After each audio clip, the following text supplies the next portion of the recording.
Welcome to our Bradley's.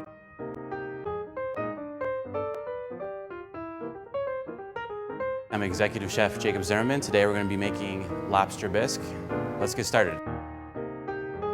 One main lobster, diced celery, diced onion, bay leaf, tomato paste, sherry, water, unsalted butter, heavy cream, and half and half. We're going to be breaking the recipe into two sections, one for the lobster base, which is where all the flavor comes from. The second part is a soup, which gives you the consistency to hold the flavor.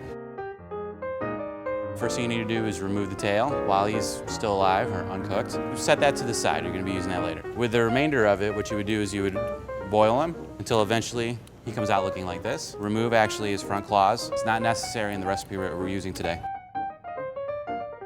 First you saute the butter, throwing in the celery and the onions. Make sure that the celery is a little translucent and the onions are slightly golden color to bring out the flavor. That's when you know it's time to actually deglaze the pan with the sherry.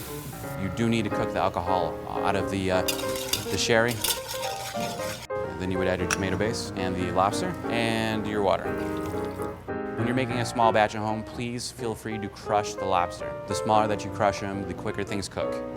We actually need to cook this at a rolling boil for 3 hours. From there, you're going to strain out all the lobster and reduce it down probably for another hour and a half.